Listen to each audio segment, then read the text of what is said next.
Shalom, shalom. It's your favorite Aki out off the beaten path. Going to check out another campsite. Ranger Smith over at Rivermouth recommended that if I like to be rustic and away from everybody with beautiful scenery, she gave me a route to come check out. So it's not a paved road, it's a dirt road, and she said it's going to feel like it's forever. But just keep driving, you'll see that it was worth it. So I say all that to say this, it's beneficial to have good energy, and to be hospitable to people, courteous, friendly, regardless of, them being strangers or whatever it may not be.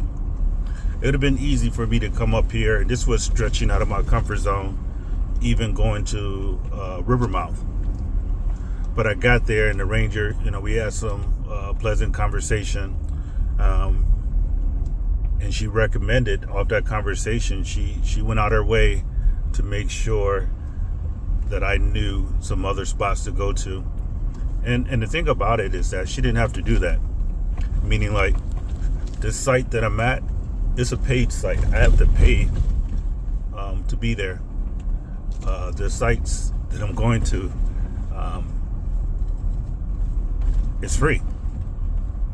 And, she also gave me a map. Let me see if I can pull them to slow down. Pull up the map.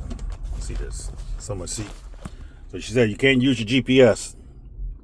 You just gotta be able to map read and go like I was over here where my thumb is.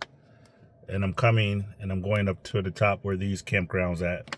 So this is where I'm at, where I'm currently camping at. And then they got these clusters of these up here that I'm going to scope out. And you can't put in the GPS grid to get there. So you just gotta know people that know. So it's benefit of you just to have good energy. And that's what she said. She said, you got good energy. You're easy to talk to. And a lot of people won't say that. So, but she's like, if you're interested, if you got time to explore, which I just left the falls. So I figured I'll come check it out during the day and see what they're like. But it's, like I said, it's beneficial to be nice to people, cordial. And, some people, as I was coming through the falls and I was speaking, you can see the ones that have good energy that's reciprocal back towards you. And you can see those who kind of like, it's a look in their eyes that you can see that, they really don't want to be bothered or want to conversate or whatnot. And I'm not going to make any assumptions on what that is, but I'm just saying, you can feel energy. Energy transfers, so you can't hide your intentions. And that's why, with the Most High, we can't hide nothing from Him. We're still naked before Him. So, but man, you can kind of hide. So I'm gonna go check out these sites, but I was getting to the point of saying that I could have came up here, camped, had an amazing time, and went home, and I would have never have been able to be exposed to this area here had I not had a conversation with Ranger Smith and then her fiance, Ranger Eric. Good people, Ranger Eric was in the Army, so that was kind of what he led with. He seen my Army POW cap, the infamous POW cap, and that POW cap having it on, I know a lot of people say it looks crazy, but that's one of the best pieces of equipment the Army's made. Between that POW cap and that green sleeping bag, those two pieces of equipment has definitely proved to be worth their weight in gold. So, but that was a conversation starter, not only with him, but with several other veterans that are up here camping. Oh, we do got some hard surface.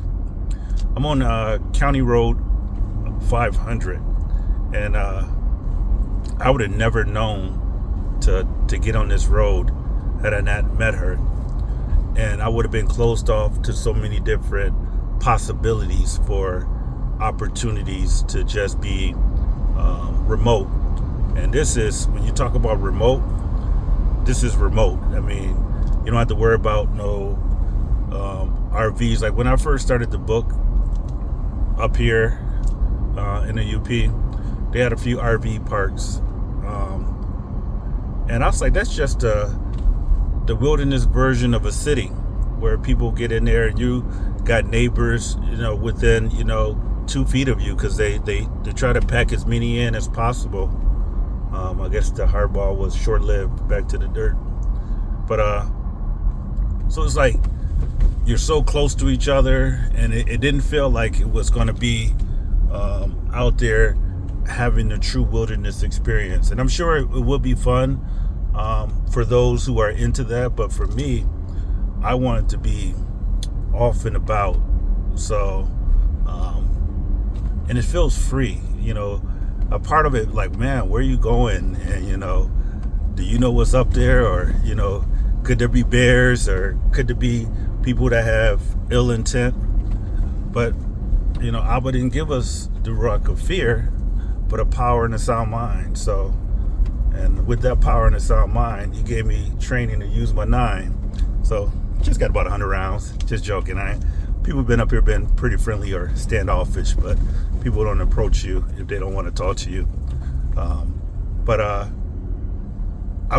could have came up here 100 times and just camped and went home and thought it was amazing at that one spot that I've been to. And I don't even know what these spots look like, so I'm not even trying to brag on it before I get there. But I will say this, though. I would have never even had an opportunity to explore it had I not had that conversation with Ranger Smith. So it pays to just, like I said, be good people, have good energy. All this slick talking, deceptive communication, or one-upping somebody, or trying to show how much you know versus that. I realized a lot, and I do talk a lot, but I recognize when people got something to offer, a skill set, advice. And, you can chew the meat and spill out the bone. There was both with Ranger Smith and Ranger Eric. Both of them are struggling with various different things in their life. Ranger Smith had just lost her mom a few years back, and it came out. I lost my mom, so I was able, to comfort her in the time, of telling her, like, my acronym for mom when I lost my mom was 1,000,000 of memories. So instead of reflecting on I lost her and that is gone, I focus on what I have left, which is the 1,000,000 of memories, my mom, of all the joyful moments and the things that are worth celebrating and remembering. So I was able to talk or to minister to her during a moment in her life. And then the same with Eric. And I'm not talking to them together. I met Ranger Smith first, and then I met Ranger Eric, and I didn't even know they were a couple until later on the night. They came up to my campsite, and they were speaking to me. I heard some footsteps, and then I heard a voice call, and and say, "Hey, the first thing I'm doing is I got my hand on my hip, like, hey, who is that? Who go there?" And she said, "Oh, it's Ranger Smith. I just wanted to invite y'all down. Invite you down. I'm doing a bonfire." So, and I passed on it because I had a long drive up and setting up, and I just wanted to meditate and just kind of and I was watching Great Awakenings Assembly Pesach service, and they had an amazing night of worship there. So I was just tuned into that, so I had to I told them I would forego on there. Then that's when she told me that, "Oh, you met my fiance, Ranger Eric." I'm like, "Oh wow, I didn't know that was your fiance." And seen him again this morning, and they invited me over for steaks on the bonfire, and I don't know, I'm still up in the air. I stopped by this morning just to say I was on my way out, just to kind of have that touch point to let them know that I appreciate the information they gave me. And So just kind of stewarding that, that infancy of a relationship, because I could see myself coming up here again, and I could see it being beneficial to know who the park rangers are by name, and that they know you. So I could see where that could be extremely beneficial in having that relationship. And that's what they were like, hey, just let us know anytime if you think that it may be overbooked. We can make sure that, she even gave me a pass that if every park is booked, and there's this pass you can put on the tree that it allows you to stay. As long as it's not private land, it allows you to camp there, and it's completely free. Now, this, like I said, these are things like she didn't have to share with me, but she shared just because we had a good conversation, and I was able to, hold a decent conversation. And that's another thing. You got to learn how to communicate, Akis. You got to learn how to talk to people. In all walks of life, you got to be able to communicate. My dad used to tell me back in the day, communication rules the nation. You will get paid for the level that you're able to communicate. If you're able to communicate exceedingly well, you get paid well. But if you don't know how to put sentences together, and you don't know how to hold a conversation, and you're not diverse, if you just got one language and just in the street, or it's, whatever it may be, that's Ebonics or whatever, and you can't speak, then it's time to start reading books, and it's time to start getting in conversations that make you feel uncomfortable. And it's time to get in places that, you can learn. And sometimes in these conversations, you might just have to have an ear to hear, an attentive ear. And don't be afraid to say, I don't know, or I need some help. So that's kind of where I wanted to go. And like I said, I don't know how long this route, but when she says it's gonna feel like it's taking forever, we've been driving for a while and off the main road, so it's like just letting people, I don't know, we'll see how far it goes. There's a van behind me, but it's almost like I'm gonna go on up to Bodie Lake. I'm gonna go all the way straight to this one, the far one first, but County Road 500. Like, I wouldn't have known about no County Road 500 on no map. It's not even listed on the map as County Road 500. So I guess it's a spot that only certain people know. But then you got the chance you getting up here and people are like, how'd you know about this? But we'll deal with that part when we get there. But we just got to get there. So people do that little finger waves, even if they don't got the Jeeps. I'm in the Jeep, say like, hey, you got an off-road vehicle, you can get there. So we're about to see. It hasn't been too rough, a little bumpy here and there. Looks like that's the boat launch. Yeah, I'm gonna go on down to see how far it gets close to the water. Take y'all on this exclusive trip down. But yeah, talk with Rangers Eric. And like I said, he wants me to come down. And he was in the Army, he went to Desert Storm and all this. So I had to politely excuse myself because I think he wanted to talk to me all day and invited me back tonight. So we'll see how it goes. I may stop in and say hi, but I definitely want to get back and get into some reading and get into the point of me being here. I've been on that Sarah Jules. I'm probably pronouncing her name wrong, but I think it's Juel. And her song called Oil. So I've been sitting by the waterfalls or by the streams and just being in a mindset of just worshiping and just of gratitude, of just, not even really asking for anything. I came up here for guidance and, try to figure out what the next step would be and what does that look like. But I've been in so much awe of his creation that I can't even ask. I just want to be in his presence. I just want to be still. So just say, I trust you. What happened, what will happen, and what will be.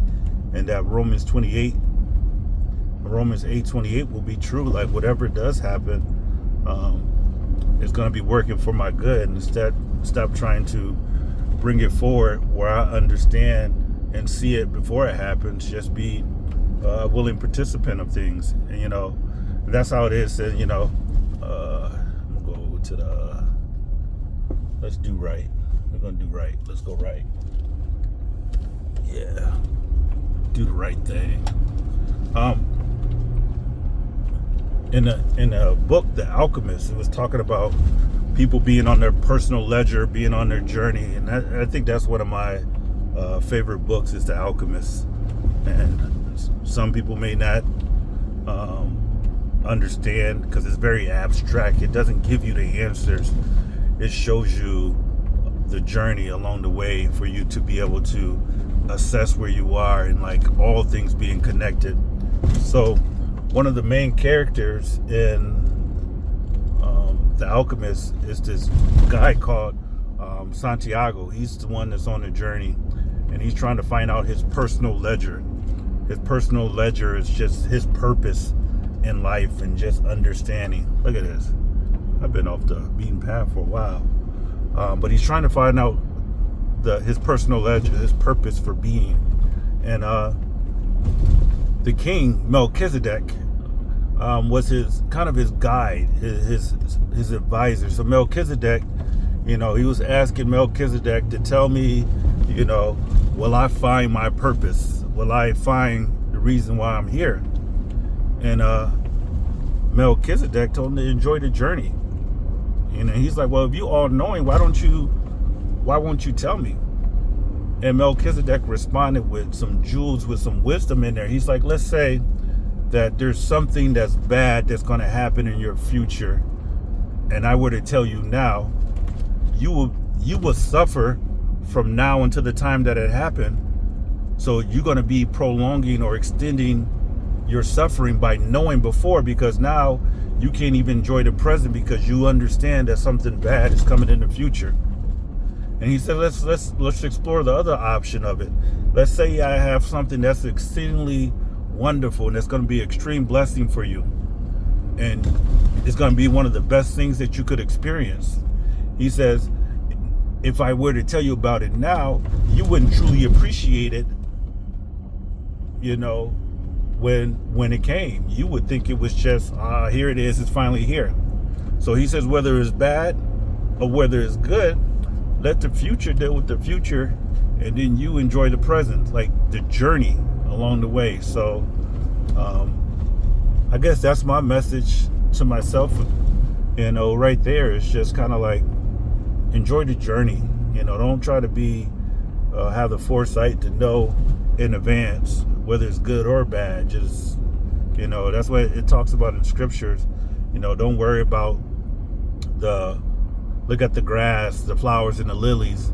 It doesn't labor, it doesn't toil, but Abba Yahuwah provides.